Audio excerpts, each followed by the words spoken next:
everybody, it's Mountain Mike, out on the mountain.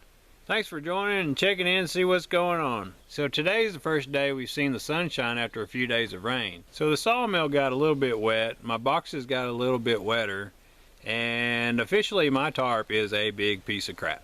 So I'll be replacing that. Any of you guys that know of a good replacement that's reasonably priced and what you're using, let me know down in the comments below. So the first thing we're going to work on is the blade installation and tension. So let's just get to it. The thing you want to do is take your T-handle and loosen it up a few turns. And you'll want to push in.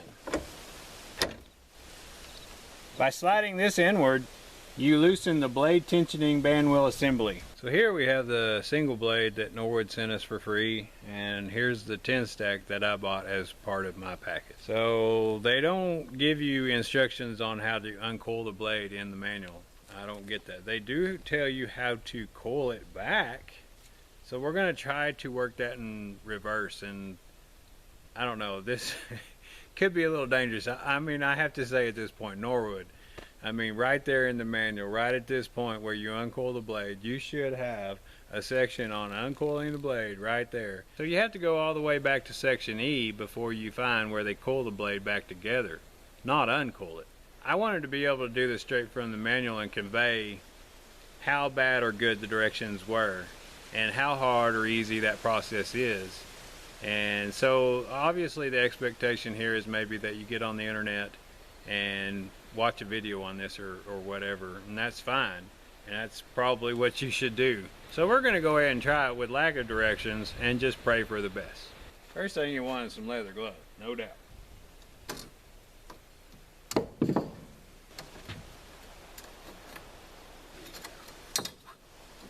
It's like trying to uncoil a bear trap.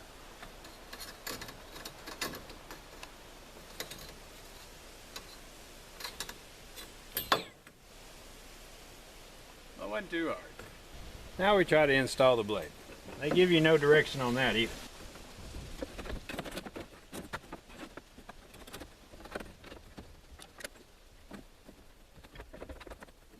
That's not too bad.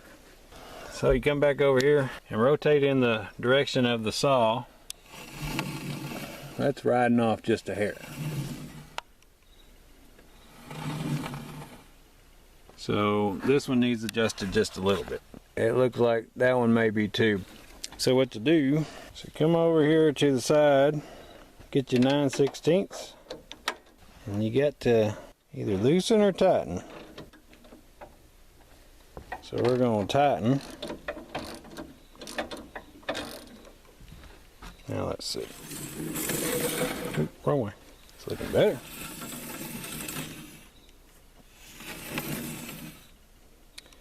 Yeah, that's riding better. Okay, so you have this adjustment on this side and the same thing on the other side, which will adjust your band wheels to track your blade. Now we've done a little bit of adjusting. You always turn the way it's going to cut, and it sure looks like it's tracking nice to me. Yeah. So I wanted to point out, doing my fine tuning on the blade adjustment, that if you look down, you can see in every gullet bottom that if you look at the same spot as you turn, it stays the same distance from the band wheel. And you really just want it the bottom of the gullet flush with the band wheel, one whole tooth sticking out. That's pretty much best I can tell. So I've got my band wheels all adjusted out, so my blade's riding just like we want it. So if you remember when we put this together, there's two spacers inside there. Now they want you to turn this T-handle until the blade tension spring washer contacts the spacers. And it's going to take 5 to 6 full turns maximum. So we're going to do that and bottom this spring out. 2, 3, 4, and you can tell when you hit it. Alright, so I've hit the spacers in there. You can tell when you hit it, it gets tight, and you just stop turning. That was about 4 3/4 turn. So we're going to tighten this idle pulley up to tighten the belt up. Looking pretty good. We don't want it too tight, but just right. That's feeling pretty good. So the next thing I'm going to do is go ahead and set the blade guides in place and torque them down. So let's do that. Alright, so once your blade's all adjusted, you want to get to your blade guides. They're still loose. You're going to bring them out till your flange right here in the back almost touches your blade. And then you're going to go ahead and lock it down with the set screw. We're going to go ahead and do that. So we're back in bag 12 and we're looking for the water lube elbow. And we're going to install that into the adjustable blade guide. We were supposed to have installed this into the water tank earlier. This was not in bag 12. I don't recall where it was, but it wasn't where it belonged at all, or in a bag that closely resembled parts that it should be with. So we had been looking for that. We're going to go ahead and install this into the adjustable blade guide, install this into the tank, and then installing the large rubber bushing onto the tube about 51 inches from the end. We're at the adjustable blade guide. You got your elbow, like so. Alright, so once you get it all hooked up, you have your on-off valve coming out of your tank. You hook your hose up to that. You run it down. There's a hole in the top of your saw plate right there, and that's what the grommet's for.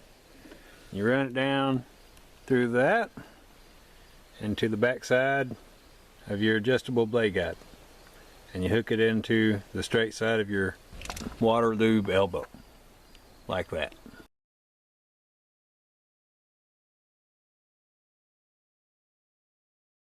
Alright, so the next thing is the horizontal adjustment of the blade. And the first thing you do is you go over a level cross bunk. Make sure it's level. Get your tape measure, and then you're going to put your saw blade right over your cross bunk, and you're going to take a measurement from each side, and you're going to adjust that out. So that brings us to the obvious, if anybody has seen it. My deck being built out of wood, being rained on, is swelling and contracting. And I just took a level against all my cross bunks, and none of them are level. They're way out of level now. It seems like maybe my whole deck is shifting, which is to be expected. So I probably need to go back and shim up my deck at this point.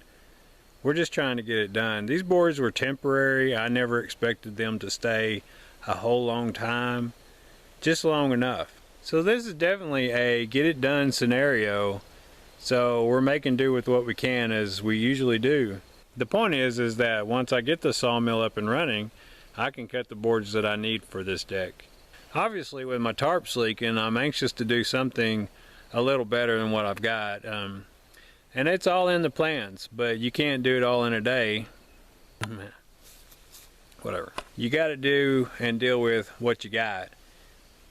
I got pine boards, that's what I'm doing. So maybe in the future we can definitely do a whole lot better permanent situation here.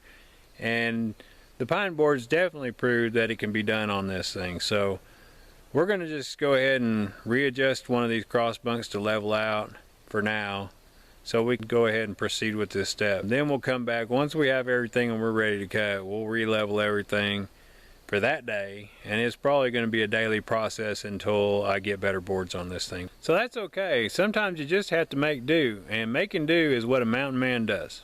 Okay, so we got a little distracted last night. Back at it this morning. So we're going to do the blade horizontal adjustment. This should be real easy. Let's get to it. Alright, so making sure your cross bunk is totally level that you're going to be using. You put your saw blade directly over it. Take your tape measure and measure from each side. We're about a 1/16 off. Now we're going to go back to the yoke bolts and adjust them out a little bit. Okay, so now we're going to go back to these yoke bolts. You go underneath them and adjust it, whether it needs tightened or loosened. So we're going to adjust this side a little bit. Let's do that. So I wanted to point out that when you adjust your blade horizontally, you want to make sure your tape measure reads on top of or on the bottom of the blade on both sides. That way you're getting a straight cut. Alright, so when you're leveling your blade horizontally, I want to point out that when you have your cross bunk level, like so, then you should be able to go like so. I don't know if you can tell. Pretty level to me. But maybe just a hair needs to come up on the left. Just a hair. So we're going to adjust that up. Okay, so I'm still positioning the blade right above the cross bunk, so everything's still in line.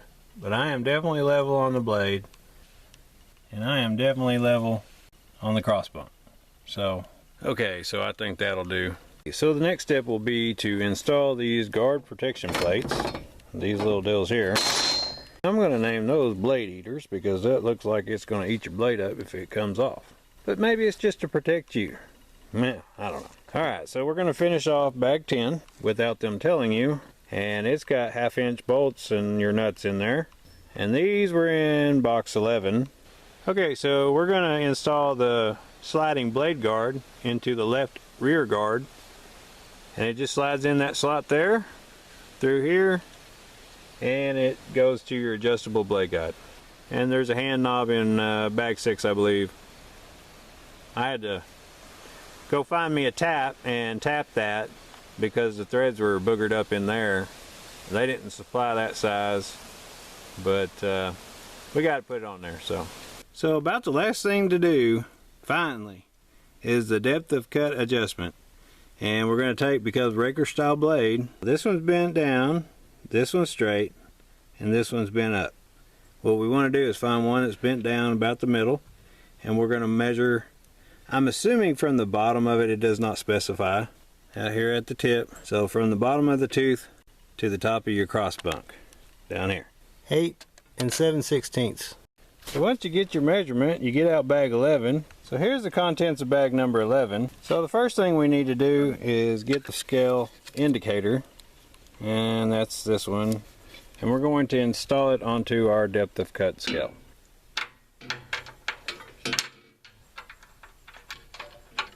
So once you get it all tightened down, you can add your 2 washers that they provide. The other scale, your top nut, then you take your adjustable knob, putting it on the lower location. And your 1 remaining nut on top here, and you're going to tighten that down till you have just slight adjustment. And then you'll use your adjustment knob for your adjustments in the future. And when you finished up, it should all look like this. Alright, so that pretty much wraps up the assembly of the sawmill. I'm speechless. I got there. I don't know what to say. Now I got a few things to wrap up, and we'll do that real quick, but that's the last step. Now it's operation. Now we're getting somewhere. Okay, so remember the track sweepers. We got to saturate those in oil. It tells you to put them in the slot and then drip oil on them. I'm sure that works fine. But they came in this nice little bag. Hopefully it's not too holy. And we're just going to saturate in that. Okay, so we're going to let that absorb, and this way we know our track sweepers are definitely absorbed full of oil. So the next thing that we need to do is install the emergency stop sticker. Making sure it's firmly pressed down. Now you have a good sticker.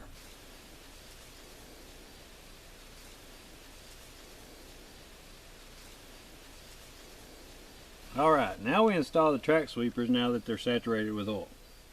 And they just go in the front slots right here. And maybe instead of waiting like me, you go ahead and put your track sweepers on when they suggest and oil your tracks. Mine's got a hint of rust on it from being out here in the weather already. So I'm going to go ahead and run my carriage up and down and get a little oil on my track. Try to help keep the rust off of it. So last thing we have is this water loop kit. It's the automatic on-off for the water loop system. I've ordered that separate to my kit. So I'm going to go ahead and get some information out of Norwood and see if we can't make a video for you guys to show you how to install this thing. The next thing I need to do is put some oil in my motor, put some gas in my motor, get all my adjustments just right, make sure my bed's re-leveled, and then I'm ready to rock. So I'm really excited. It's really I'm trying not to jump up and down, can you tell?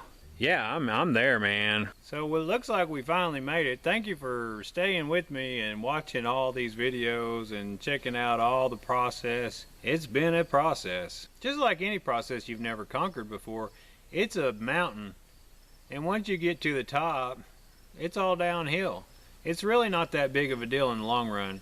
The directions are the most aggravating part, no doubt. I sure hope my videos help you and walk you through this step by step and eases the pain. I really feel like if you watch my videos all the way through, you ought to be able to take that instruction manual and just go ahead and set it aside.